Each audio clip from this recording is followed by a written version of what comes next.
Hi, Paul Giano's here with the Advanced Water Systems Group up in Richmond, Virginia. Today I'd like to just mention a couple things. If you're in the process or planning a new house, there's some what we call new construction frequently asked questions. One of the things that always ends up being a sticking point that we see time and time again is folks are so caught up in all the decisions on what exactly is going to be going into the house, window treatments, metal colors, flooring, paint colors, things like that. They just assume that the water is going to be fine. And that's one of those things that you don't give it enough thought, but you should definitely plan for something to do with water treatment.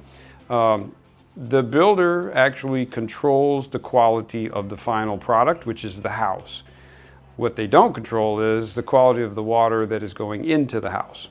So they don't have anything to do with what's coming out of the ground, no matter where you're getting it from.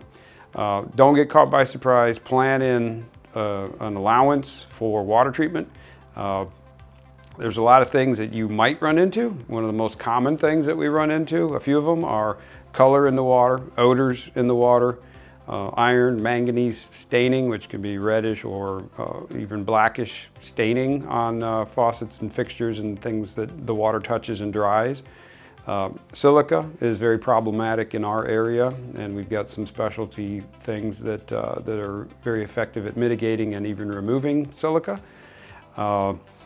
Hardness is, of course, the most common. Water softeners are something that you can pick up a disposable unit all the way to the last unit you're ever going to need.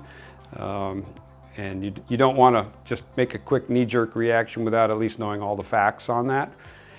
You may have pH issues, also known as acidic water, that can take the copper out of the brass or copper plumbing of a house and leave blue-green staining, which can be very bad and be a nightmare to keep up with, not to mention the fact that it's pulling the copper out of your plumbing.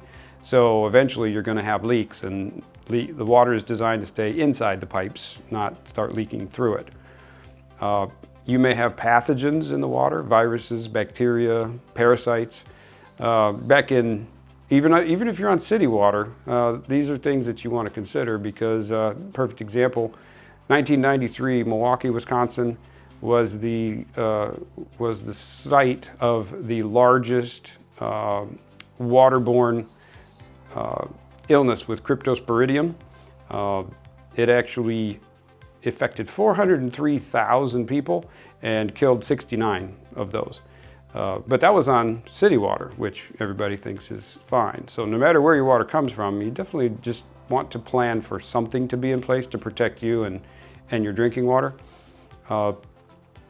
Drinking water is one of those things that almost nobody thinks about, but we all expect perfect drinking water. Our refrigerator, ice machines, we have a lot of folks have pot fillers. We want to make sure that there is something in place to be able to supply those fixtures with good drinking water directly from somewhere local. So as part of your planning process, you want to discuss with your builder where is a good place to put water treatment equipment, and do they have a plan in place to run what we call home run lines, which are lines that are directly to pot fillers and directly to refrigerators over to that location so that we can treat the whole house water, we can treat drinking water specifically, and send both of those out to where they need to be. Really, if your builder gives you the option, you want to go ahead and save some money down the road, go ahead and have those lines pre-plumbed so that you've got stuff that's ready for water treatment. Basically, as soon as you have water coming into your new home, you're going to want to have a water treatment professional come on out there, hopefully a Kinetico dealer, because we're all across the world and we have the best products, if I say so myself. But you don't want to find out when you start seeing damage to this brand new investment. You're going to see sometimes irreversible damage to countertops, to fixtures, to shower doors, toilets, water heaters, dishwashers, tile work. Pretty much anything that water touches, it can go to work on trying to leave deposits that may be permanent or etching with acidity and actually damaging those surfaces. So just some things to think about, and plan in some water treatment into your budget. Worst case, you don't use it and you've got money to spend on other areas. But hope this helps.